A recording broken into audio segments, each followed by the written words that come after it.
में बाजार का सीन दिखाया जाता है जहाँ पर लिज़ेल, लपेल और ड्यूक शॉपिंग के लिए आए थे।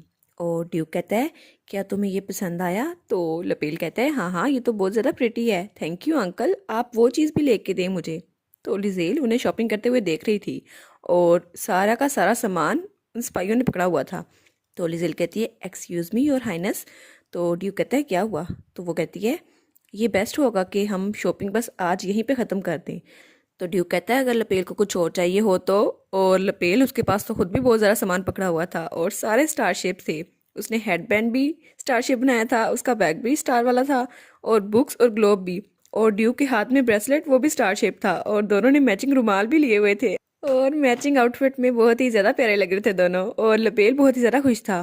तो लिजेल कहती है, उसने पहले ही बहुत ज़्यादा खरीद लिया है, तो अगर आप और खरीदेंगे तो ये वेस्ट होगा। और वो कहती है, लपेल इधर आओ, सारा सामान बैग के अंदर रखो। तो ड्यूक लपेल का सामान उसके बैग में रख रहा होता है और वो कहता है, लेकिन चीज़ें वेस्ट करने का ये मतलब नहीं है कि बेकार चीज़ें लेना, लेकिन हम तो सारी काम की चीज़ें ले रहे हैं ना, और ये सब तो उसके लिए गिफ्ट है, तो ये कोई वेस्ट नहीं हुआ।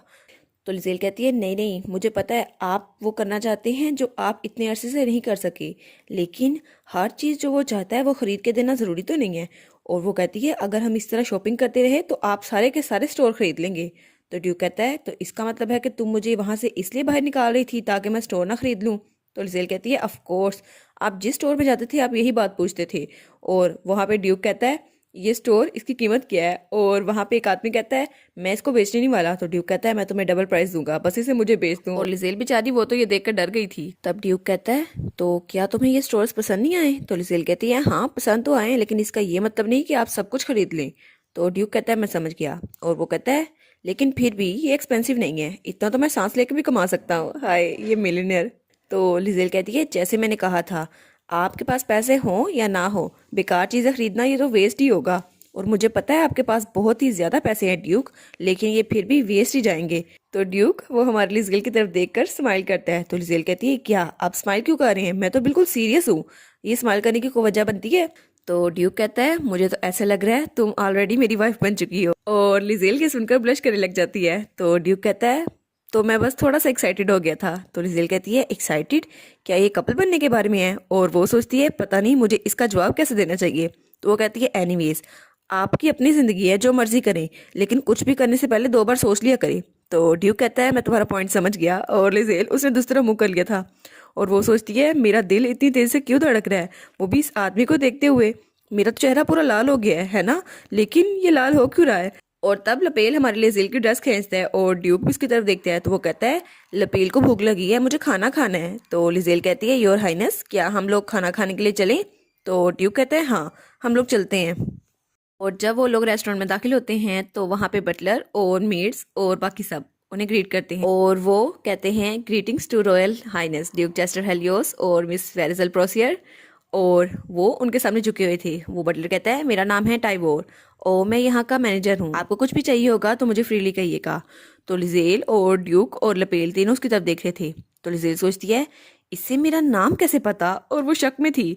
तो वो सोचती है, क्या मेरा चेहरा इनको भी पता चल गया, क्योंकि मैं बहुत ज़्यादा फजूल खर्ची करती थी? तो ड्यूक इसकी तरफ सवाल नजर से देखता है। तो ड्यूक कहता है, मैं आपको यहाँ पर इसलिए लेके आया क्योंकि आपको मीट बहुत ज़्यादा पसंद है, क्या मैं गलत था? तो लिजेल कहती है, नहीं नहीं, ऐसी बात नहीं है। और ड्यूक के कान के पास होकर कहती है, ये पहली बार है यहाँ पर, लेकिन इसको मेरा नाम कैसे पता? और तो और इतने बड़े रेस्टोरेंट में सिर्फ हम लोग अकेले हैं और पूरे रेस्टोरेंट की टेबल्स खाली थी। तो लिजेल कहती है, यहाँ का खाना अच्छा नहीं होगा, चलो यहाँ से चलते हैं। तो ड्यूक कहता है, ये तो बहुत ज़्यादा पॉपुलर रेस्टोरेंट है, तो आप टेस्ट की फिक्र ना करें। तो लिजेल कहती है, सच में? तो बटलर कहता है, चले मैं आपको आपकी सीट्स तक ले जाता हूँ। तो लिजेल लपेल का हाथ पकड़ लेती है और वो लोग वहाँ पर जा रहे थे। और फिर उसे एक आवाज़ सुनाई देती है। वो कहती है, ये आवाज़।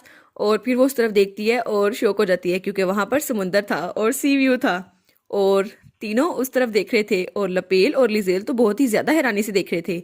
तो लिजेल कहती है, समुंदर? लेकिन इस जगह करीब करीब तो कोई समुंदर नहीं है, तो ये कैसे? तो बटलर कहता है, ये इल्यूजन का मैजिक है और ये हमारे रेस्टोरेंट का प्राइड है। तो लिजेल कहती है, देखने से तो ये बिल्कुल असल सी लगता है, लेकिन कितना जरा प्रिटी है। तो बटलर कहता है, थैंक यू। और लपेल कहता है, सी, चलो बाहर जाते हैं और इंजॉय करते हैं। तो ड्यूक कहता है, ये सिर्फ मैजिक है, तो तुम अगर बाहर जाओगे तो तुम्हें कुछ नहीं मिलेगा। तो लिजेल कहती है, हाँ लपेल, ये तो बहुत ज्यादा बुरा हुआ, लेकिन चलो घर जाने के बाद हम खेलेंगे। तो ड्यूक कहता है, यहाँ पे एक गेम रूम नहीं है, अगर तुम्हें खेलना है तो वहां चले जाओ। तो बटलर कहता है हाँ जी, यहाँ पर एक गेम रूम है, अगर आप खेलना चाहते हैं तो मैं वहां पर आपको ले जाता हूँ। तो लिजेल सोचती है चिल्ड्रन प्ले रूम, वो भी एक बड़े रेस्टोरेंट में। तो बटलर कहता है ऑफ कोर्स, और वो गेम रूम दिखाया जाता है। और वो सारा काम था रोहन का, जो कि बड़ा ही शानदार था। लिजेल कहती है ये तो बिल्कुल अम्यूजमेंट पार्क है, और लपेल इसे देखकर बहुत ज़्यादा खुश रहता है। वो कहता है मुझे तो बहुत ज़्यादा पसंद आया। तब बटलर कहता है शेफ आपके लिए स्पेशल मील प्रिपेयर करना चाहता है, क्या ये ठीक रहेगा? तो ड्यूक कहता है हाँ मेरे लिए तो ठीक रहेगा, लेकिन माय लेडी आपको क्या चाहिए? तो लिजेल कहती है मेरे लिए भी ठीक रहेगा। बटलर कहता है ठीक है, तो आप थोड़ा सा इंतजार कर। तो लिजेल कहती है ये जगह तो बहुत ही ज़्यादा यूनिक है, लेकिन चलो मैं समुद्र की तरफ देखती हूँ। और वो उस तरफ देखती है, और वो कहती है मुझे समुद्र बहुत ज़्यादा पसंद है। और फिर वो सोचती है मेरी पुरानी लाइफ में मैं और मेरी मोम अक्सर समुद्र पे जाया करते थे और बहुत ज़्यादा टाइम वहाँ गुजारा करते थे। मुझे समुंदर पे और बीच पे टाइम गुजारना बहुत ही ज़्यादा पसंद था। तो ड्यूक कहता है मैं हम्फ्री फैमिली को मैसेज भेज दूंगा कि आप भी मेरे साथ आने वाली हैं। तो लिजेल कहती है ओके। तो ड्यूक कहता है वेडिंग वेन्यू वो तो टेंपल में होगा, क्या ये ठीक रहेगा? तो लिजेल कहती है यस। और वो उन दोनों की तरफ देखते हैं, और लिजेल और लपेल दोनों समुद्र की तरफ देख रहे थे और बड़े प्यार से देख रहे थे। तो ड्यूक कहता है माय लेडी क्या आपको समुंदर इतना ज़्यादा पसंद आया? तो लिजेल कहती है ऑफ कोर्स, ये मैजिक है, लेकिन कितना ज़रा खूबसूरत है। और फिर वो कहती है मैं सच में समुद्र को देखना चाहती थी और वहां पे चलना चाहती थी। तो ड्यूक कहता है अगर ऐसा केस है तो हम लोग वहां पे चलेंगे। और फिर वो कहता है शायद हमें अपना पैलेस ही वहां पे मूव कर लेना चाहिए। तो लिजिल कहती है क्या? तो ड्यूक कहता है वहां पे पूरा आइलैंड खरीदने के बारे में क्या इरादा है? तो लिजिल कहती है क्या? तो ड्यूक कहता है अगर आप चाहती हैं तो मैं आज ही खरीद देता हूँ, कल का इंतजार करने की जरूरत ही नहीं है। और लिजेल ये सुनकर शौक हो गई थी और कुछ बोल ही नहीं सकी थी। तो ड्यूक कहता है ये आपके लिए गिफ्ट होगा, तो इसे वेस्ट मत कहिएगा। तो लिजेल वो बिल्कुल चुप हो जाती है, और फिर वो स्माइल करती है। और फिर वो स्माइल करते हुए कहती है आपको मेरा पसंद नहीं आया ना पहले ये कहना कि आपका पैसा खर्च करना ये वेस्ट था? ये बहुत ज़्यादा सरप्राइजिंग है, मुझे ये एक्सपेक्ट नहीं था। तो ड्यूक कहता है माय लेडी मैं तो लिजेल स्माइल करते हुए कहती है आपने बेशक कि एक जोक के बारे में कहा था, लेकिन फिर भी मुझे ये सुनकर बहुत ज़्यादा अच्छा लगा। तो ड्यूक वो बिल्कुल चुप हो जाता है, और फिर वो स्माइल करते हुए सोचता है क्या ये यही समझती है? क्या मैं अभी तक अपनी फीलिंग्स इस तक कन्वे नहीं कर सकता, लेकिन एक दिन मैं ये सब कुछ ज़रूर कहूँगा, और तब मैं उसकी स्माइल देखूंगा, और उसकी खूबसूरत स्माइल मैं प्रोटेक्ट करूंगा हमेशा के लिए। उसकी खूबसूरत स्माइल को प्रोटेक्ट करने के लिए मुझसे जो हो सका मैं वो लाजमी करूंगा। ओहो ड्यूक, तुमने तो आइलैंड खरीद ही लेना है, और हमारे लिजेल को जो सरप्राइज मिलेगा वो तो बस, बंदा मिलीनियर हो तो रज के मिलीनियर हो, पैसे बचा के क्या करना है तुम लोगों ने। फिर सीन चेंज होता है और हमें एक और कमरा दिखाया जाता है, जहाँ पर मेड कहती है क्या आपको ये पिंक ड्रेस पसंद है या फिर ये ग्रीन आपके लिए सही रहेगी? तो वहाँ पे मेड जाके कहती है आपकी स्किन टोन तो बहुत ज़्यादा लाइट है, तो आप पे कोई भी कलर सूट करेगा। तो वहाँ पे सलोनी खड़ी थी, वो कहती है ऑफ कोर्स, किसको ये नहीं पता होगा।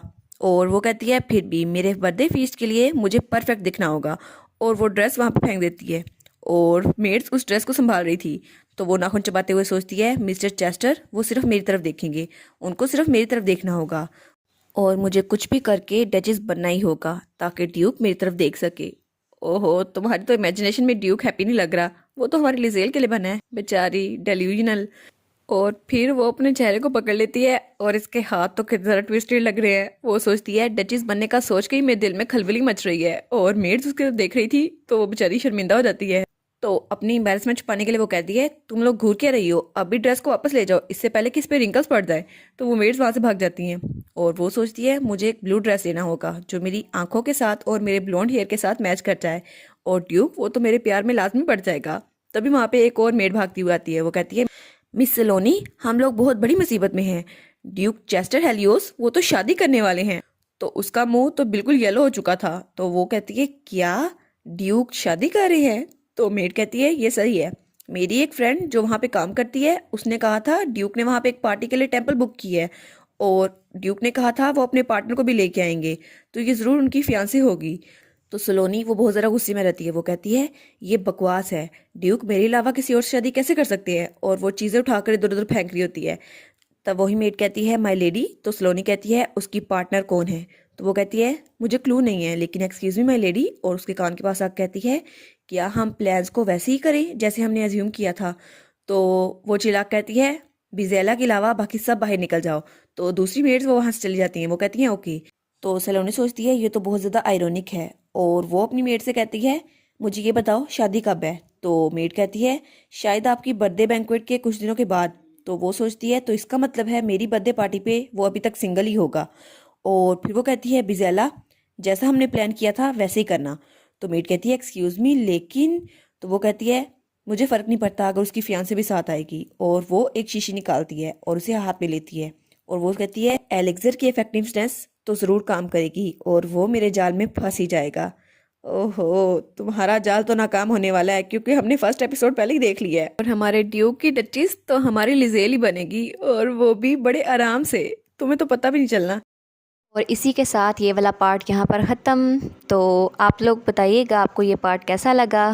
प्लीज़ लाइक करिएगा, कमेंट करिएगा और शेयर करिएगा। और जो न्यू व्यूवर्स हैं काइंडली वो चैनल को सब्सक्राइब कर दें।